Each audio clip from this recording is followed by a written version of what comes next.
Василја. Јас сум Атанас Настев, работам во АДМЕПСО и студент на постдипломските студии за безбедност и здраве при работа при Машинскиот факултет во Скопје. На денешната презентација ќе извршам презентација за влијанието на обучавата на високонапонскиот трансформатор врз вработените. Воедно ќе текот на презентацијата ќе бидат опфатени резултатите од мерењата извршени на високонапонски трансформатор во трапостаница.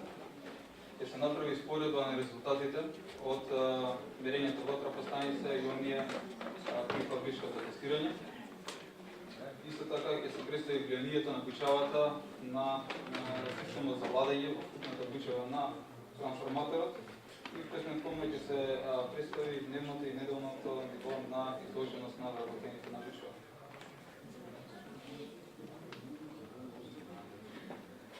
Како што спомнав претходно, предмет на овој труд беше мерење на бучавата на високонапонски трансформатор со мощност со 300 мегаволт-ампери, приклучен на 400 киловолтна мрежа со трансформација на низок напон од 110 киловолт.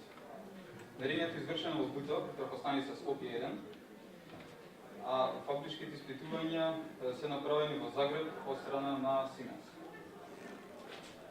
Изворите на бучава на трансформаторот ги поделивме на две групи.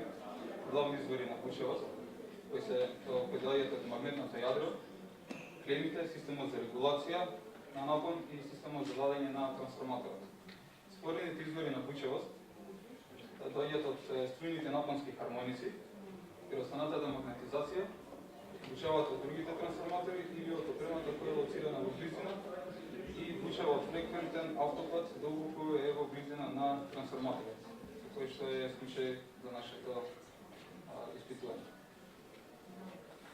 Системот за владење кај овој трансформатор кој што се користи е ODAF или Oil Direct Air Force Cooling, кој што е напредна верзија на системот за владење прикажан на сликата подоле, Oil Force Air Force Cooling.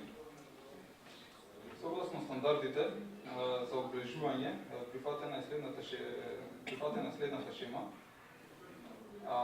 Од кратенката, првиот карактер го представува флуидот за контакт на намотката со јадрото и тој може биде со масло, течност или воздух.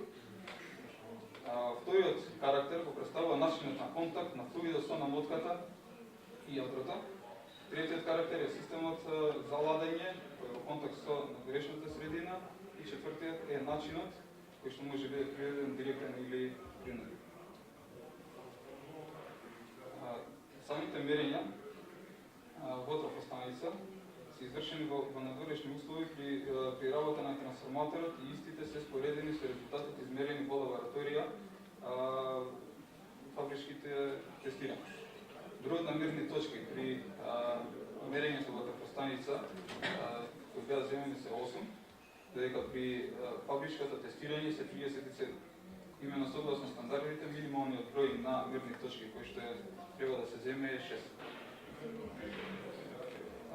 Самите испитувања се направија на две висински нива, односно на 1/3 и 2/3 од висината на трансформаторот. Но доколку неговата висина е под 2,5 метри, мерењата се прават на средина од таа висина, односно висината на самиот трансформатор. За овој труд се направија испитување од два режими на работа на трансформаторот, односно приклучени 2 од 8 вентилатори и 8 од 8 кај системот за владење. При мерењето во трапостаница, а мерењата при фабричките тестирања извршени се со вкупно 8 од 8 вентилатори во празен од и при 100% номинален напон на 1/3 и 2/3 од висината на самиот трансформатор. Именно доле на сликата е представен распоредот на мерните точки кој што се вршеше мерење.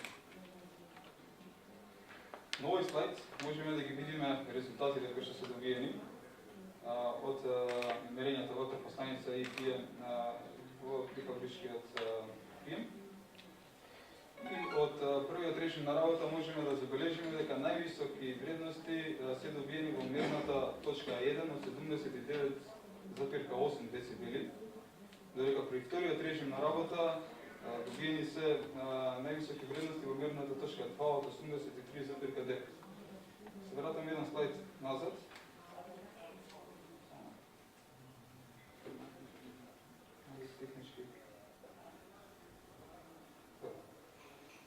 Зашто имаме токму во мерната точка 1 најголеми вредности?